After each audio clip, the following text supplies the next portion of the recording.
मुख्यमंत्री ने विधानसभा उपाध्यक्ष बनने पर विधायक विनय कुमार को दी बधाई। बोले सिरमौर जिला को मिला है संवैधानिक पद। भाजपा पर भी जमकर बरसे मुख्यमंत्री सुखविंदर सिंह सुक्खू। विनय कुमार ने विधानसभा उपाध्यक्ष बनने के बाद मुख्यमंत्री और तमाम विधायकों का जताया आभार। धर्मशाला से विजय सम्याल की रिपोर्ट। सबसे पहले अपने रेणुका विधानसभा क्षेत्र के सभी लोगों का धन्यवाद करता हूं, जिनकी बदौलत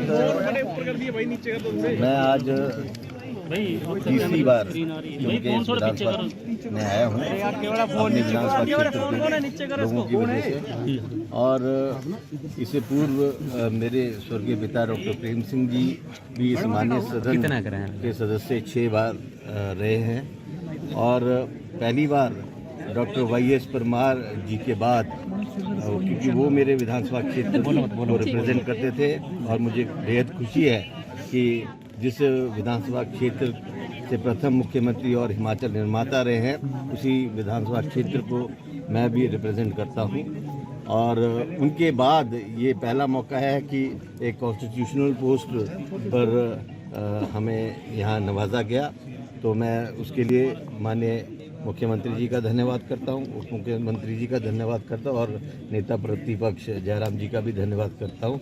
और माननीय सदन के जितने भी सदस्य हैं जिन्होंने निर्विरोध मेरा आज चुनाव किया है, उन सभी का मैं तहे दिल से धन्यवाद करता हूं।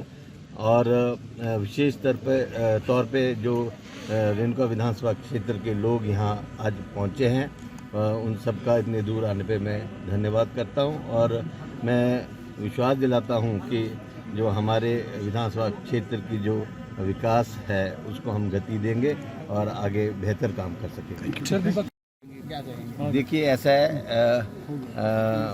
उनको पता है मेरे साथ सभी जो सदस्य हैं बहुत लंबे समय से रहे और हमारा कभी किसी से विरोध नहीं रहा है, तो उन्हें पता है कि हम जिस तरह की कार्यशैली हमारी है तो निश्चित तौर पे हम सभी को एक समान देखेंगे। सिरमौर के लिए किस प्रकार से मानते हैं? देखिए ऐसे हमेशा बोला जाता है कि सिरमौर हमारा पिछड़ापन जो है बहुत ज़्यादा है सिरमौर में, पर हम ये देख रहे हैं कि जिस तरह से हमें पदों से नवाजा गया है और उस तरह से गति आएगी विकास में, और जो भी हमारे से सिरमौर की जनता के लिए बन पड़ेगा हम उसमें दिन रात मेहनत करेंगे और सिरमौर को आगे ले जाएंगे।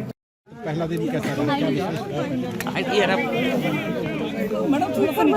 पहला दिन बहुत अच्छा रहा है और पहले दिन में हमारा सबसे पहला जो है संवैधानिक पद पर आज विनय कुमार जी का चुनाव हुआ और रेणुका विधानसभा क्षेत्र को 75 साल बाद, उससे पहले यशवंत सिंह परमार जी थे, उसके बाद पहली बार कोई कॉन्स्टिट्यूशनल पोस्ट मिली है, यानी कि डिप्टी स्पीकर की पोस्ट पर उनको नवाजा गया है।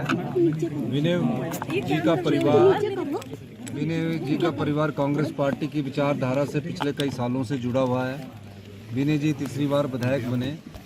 परिस्थितियाँ कुछ ऐसी होती है कि इन्हें जो नियुक्ति है थोड़ी उसमें देरी हुई है, लेकिन देर आए दुरुस्त आए और विनय जी को हमने अभी डिप्टी स्पीकर के पद पर नवाजा है और जो इनकी मृत शैली है, जो इनकी काम करने की क्षमता है, उसका फ़ायदा रेणुका के लोगों को होगा। आप सबको बधाई, लेकिन इस सब के विपरीत आज भाजपा ने सुबह ही प्रदर्शन किया है, आप किस तरह से देखते हैं? देखिए भाजपा प्रदर्शन तो करती रहेगी, क्योंकि उनको मुझे लगता है अभी भी जब वो विधानसभा में बात कर रहे थे, हम रिप्लाई दे रहे थे, बार बार उनके पूर्व मुख्यमंत्री उठ खड़े हो रहे थे और जो बात हम पूछ रहे थे उसका जवाब नहीं दे रहे थे।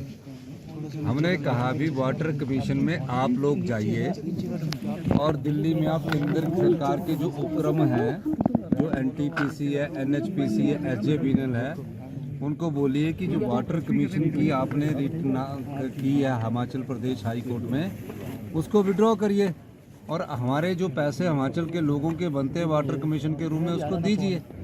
जबकि उत्तराखंड में उन्होंने कोई रिट नहीं की, वहाँ भी NTPC है, टेरी डैम है, उसमें खड़े होकर बोल रहे हैं ये कोई बात है।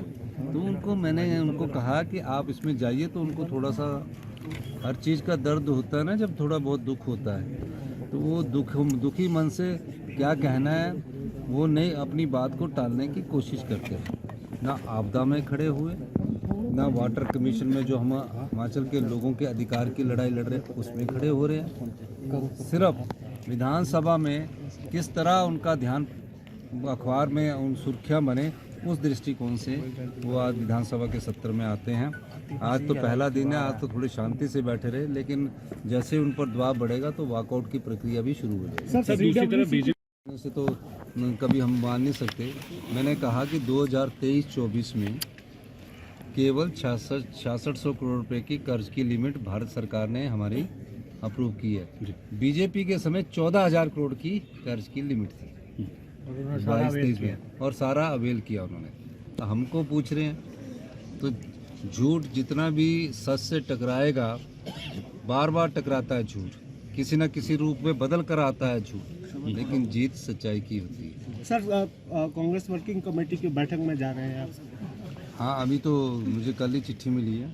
विधानसभा सेशन के में अभी मैं विचार विमर्श करूंगा राष्ट्रीय नेतृत्व से, उसके बाद ही मैं इसके बारे में आगे बता सकता हूँ। सर आप दुबई भी गए थे, क्या निवेश आएगा पर्यटन के क्षेत्र में? देखिए, दुबई जब हम गए थे तो हिमाचल में हमने ग्रीन सेक्टर को, जिसको रिन्यूएबल एनर्जी से जोड़कर देख रहे हैं, उसी ग्रीन सेक्टर को हमने आमंत्रित किया है। और मैं आपको एक बताना चाहता हूँ कि कांगड़ा के इतिहास में पहली बार सबसे बड़ा पेप्सी को 270 करोड़ रुपए का कारखाना लगाने जा रही है इंदौरा में, जिसका शिलान्यास करने में कल इंदौरा जा रहा है। तो सबसे बड़ा, ये सबसे बड़ा निवेश है। भारतीय जनता पार्टी के समय इन्वेस्टमेंट मीट होती रही, 36 करोड़ रुपए उन्होंने इन्वेस्टमेंट मीट पर खर्च कर दिए, लेकिन इन्वेस्टमेंट आज तक नहीं आया। ये पहला इन्वेस्टमेंट हमारी सरकार की कमिटमेंट को दर्शाता है कि हिमाचल को आत्मनिर्भर बनाने की दिशा में हम आगे बढ़ रहे हैं। डॉक्टर्स की रिटायरमेंट एज पर कोई पुनर्विचार किया जा रहा है? नहीं, डॉक्टर की रिटायरमेंट एज तो हमें जरूरत है डॉक्टरों की, तो जब तक डॉक्टरों की एज हमें जरूरत होगी हम उनको एक्सटेंशन देते रहे। सर ये कहा गया है कि एक्सटेंशन 65 उनके की जाएगी विशेषज्ञ जरूरत डॉक्टर्स के की। साथ। 65 एज की जाएगी विशेषज्ञ डॉक्टर्स की। 68। 68 नहीं, अभी डॉक्टरों की कमी संख्या बहुत कम है। सर कोरोना उनकी सेवा वॉरियर्स ले आज भी विधानसभा के बाहर बैठे हुए हैं, उस पर कुछ कहेंगे सर? कोरोना वॉरियर के साथ बड़ी विडंबना ये है, हमारी सरकार की पूरी सहानुभूति उनके साथ है, लेकिन पिछली सरकार ने जब इनकी नियुक्तियां की थी तो कोई नियम नहीं बनाए थे। तो सरकार के अधिकारी भी इसमें थोड़ा घबराते हैं, क्योंकि जब नियम ना बने हो, सिर्फ आउटसोर्स पर टेम्परेरी बेस पर रख दिया जाए, तो उनकी नियुक्तियों के संदर्भ में आगे हमने कैसे उनको एडजस्ट कर सकते हैं, उस बारे में हम सोच विचार भी कर रहे हैं। लेकिन कोरोना वॉरियर के मामले में अभी सरकार ने सोचा कि जब कभी इंटरव्यू हो तो उन्हें कैसे 1 नंबर या 2 नंबर या नंबरों के हिसाब से उनको कैसे एडजस्ट किया जा सकता है, उस दृष्टि से सरकार विचार कर रही है।